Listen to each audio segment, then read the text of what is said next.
892ನೇ ಬಸವಣ್ಣನವರ ಜಯಂತ್ಯೋತ್ಸವ ಅಂಗವಾಗಿ ಇವತ್ತು ಈ ನಾಡಿನ ಜನತೆಗೆ ಹಾಗೂ ಈ ತಾಲೂಕಿನ ಎಲ್ಲ ಸಂಘ ಸಂಸ್ಥೆಗಳು ಹಾಗೆ ಬಸವಣ್ಣನವರ ಅನುಯಾಯಿಗಳು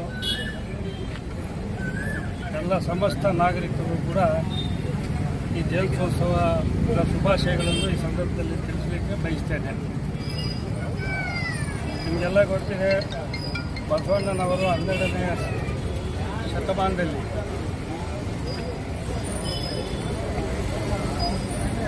ಬಸವಣ್ಣನವರ ಆದರ್ಶಗಳು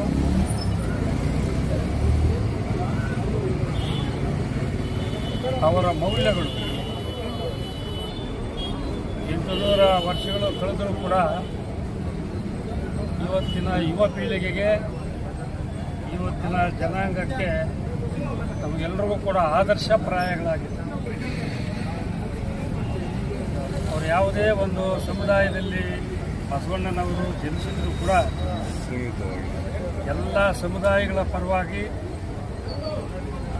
ಧ್ವನಿ ಎತ್ತಿ ಎಲ್ಲರಿಗೂ ಕೂಡ ಸಮಾಜದಲ್ಲಿ ಸಮಾನತೆಯ ಒಂದು ಅನುಕೂಲಗಳು ಪ್ರತಿಯೊಬ್ಬ ಪ್ರಜೆಗೂ ಸಿಗಬೇಕು ಅಂತೇಳಿ ಅಂದಿನ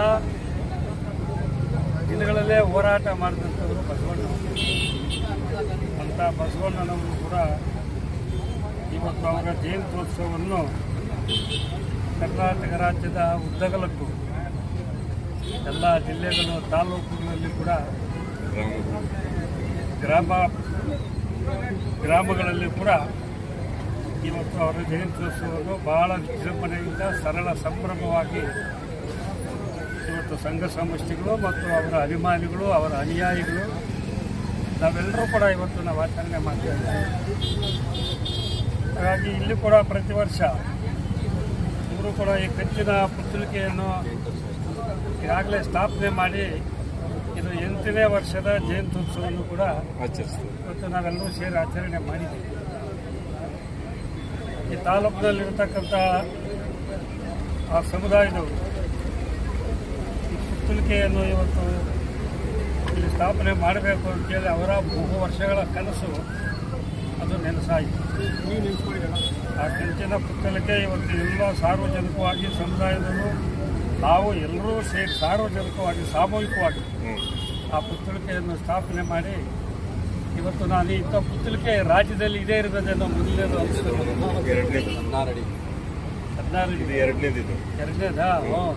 ಈ ರಾಜ್ಯದಲ್ಲೇ, ಕರ್ನಾಟಕ ರಾಜ್ಯದಲ್ಲೇ ಇಂಥ ಒಂದು ಕಂಚಿನ ಬಹು ಎತ್ತರದ ಕಂಚಿನ ಪುತ್ತಳಿಕೆ ಸ್ಥಾಪನೆ ಆಗಿರೋದೆಲ್ಲಾದ್ರೂ ಇದೆ, ಅದು ಹೊಸಕೋಟೆನಲ್ಲೇ 2ನೇದು ಅಂತೇಳಿ ಹೇಳ್ತಾ ಇದ್ದಾರೆ. ತಾಲೂಕು ಇದು ಜಿಲ್ಲೆ ರಾಜ್ಯದಲ್ಲೇ 2ನೇ ಪುತ್ತಳಿಕೆಯಲ್ಲಿ ಸ್ಥಾಪನೆ ಆಗಿದೆ ಅಂತೇಳಿ ನಮಗೇನಂದರೆ ನಮಗೊಂದು ಸಂತೋಷ, ಒಂದು ಖುಷಿ. ನಮ್ಮ ಸರ್ಕಾರ ಇದ್ದಂಥ ಸಂದರ್ಭದಲ್ಲಿ, ನಾನು ಶಾಸಕನಾಗಿ ಮಂತ್ರಿ ಆದಂಥ ಸಂದರ್ಭದಲ್ಲಿ ಇವತ್ತು ಈ ಹೊಸಕೋಟೆ ನಗರದಲ್ಲಿ ಸ್ಥಾಪನೆ ಆಗಿರ್ತಕ್ಕಂಥ ಬಸವಣ್ಣನವರ ಪುತ್ತಳಿಕೆ ಇರ್ಬೋದು, ಹಾಗೆ ನಮ್ಮ ರಾಜ್ಕುಮಾರ್ ಪುತ್ತಳಿಕೆ ಇರ್ಬೋದು, ಹಾಗೆ ಕನಕದಾಸರ ಪುತ್ತಳಿಕೆ ಇರ್ಬೋದು, ಹಾಗೆ ಸಂಗೊಳ್ಳಿ ರಾಯಣ್ಣ ಪುತ್ತಳಿಕೆ ಇರ್ಬೋದು, ಕೆಂಪೇಗೌಡ, ಆ ಕೆಂಪೇಗೌಡರು ಆ ಪುತ್ತಳಿಕೆ ಅವ್ರದ್ದು ಕೂಡ ಭಾಳ ದಿನಗಳು ಕಾಣಿಸಿತ್ತು. ಕೆಂಪೇಗೌಡರು ವಂಶಸ್ಥರೇ ಈ ರಾಜ್ಯ ನಾಳದವರು, ಈ ತಾಲೂಕು ನಾಳದವರು ಮಾಡಿಲ್ಲ. ಆದರೆ ನಮ್ಮ ಕಾಲದಾಗ ಆಯಿತು ಅನ್ನೋದು ನಮಗೊಂದು ಖುಷಿ. ಇಂಥ ಮಹನೀಯರು ಇವರು ಜಗತ್ತಿಗೆ ಏಕತೆ, ಸಮಗ್ರತೆ ಇಂದ ಸಮುದಾಯಗಳನ್ನು ಒಂದುಗೂಡಿಸುವಂಥ ಕೆಲಸ ಮಾಡಿದಂಥ ಈ ಮಹನೀಯರು.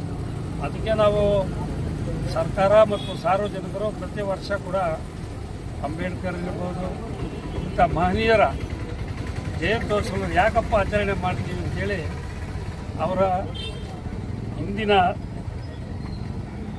ಅವರು ಈ ರಾಜ್ಯದಲ್ಲಿ ದೇಶಕ್ಕಾಗಿ ಸ್ವಾತಂತ್ರ್ಯವನ್ನು ತಂದುಕೊಟ್ಟ ಮಹಾತ್ಮ ಗಾಂಧೀಜಿ ಇರ್ಬೋದು, ಅಂಬೇಡ್ಕರ್ ಇರ್ಬೋದು, ಹಾಗೆ ಅನೇಕ ಮಹನೀಯ ಬಸವಣ್ಣವರು ಇರ್ಬೋದು, ಹಾಗೆ ಕನಕದಾಸ್ ಇರ್ಬೋದು. ಇಂಥ ಮಹನೀಯರೆಲ್ಲ ಯಾಕಪ್ಪ ನಾವು ಸ್ಮರಣೆ ಮಾಡ್ತೀವಿ ಅಂದರೆ ಯಾಕೆಂದರೆ ನಮ್ಗೆ ಇಂದಿನ ಯುವ ಪೀಳಿಗೆಗೆ ಅವರ ಆದರ್ಶ ಪ್ರಾಯಗಳು ನಮ್ಗೆ ಆಗಬೇಕು. ಅದರಿಂದ ನಾವು ಅವ್ರನ್ನ ನೆನಪು ಮಾಡ್ಕೊಳ್ಬೇಕು. ಈಗಿನ ಯುವ ಪೀಳಿಗೆಗೆ ನಾವು ಅದನ್ನು ಪರಿಚಯ ಮಾಡಬೇಕು ಪ್ರತಿಯೊಬ್ಬರು. ಅಂಥ ಒಂದು ಜಯಂತ್ಯೋತ್ಸವವನ್ನು ಇವತ್ತು ಆಚರಣೆ ಮಾಡಿದ್ವಿ. ನಮಗಂತೂ ಭಾಳ ಖುಷಿ ಆಯಿತು.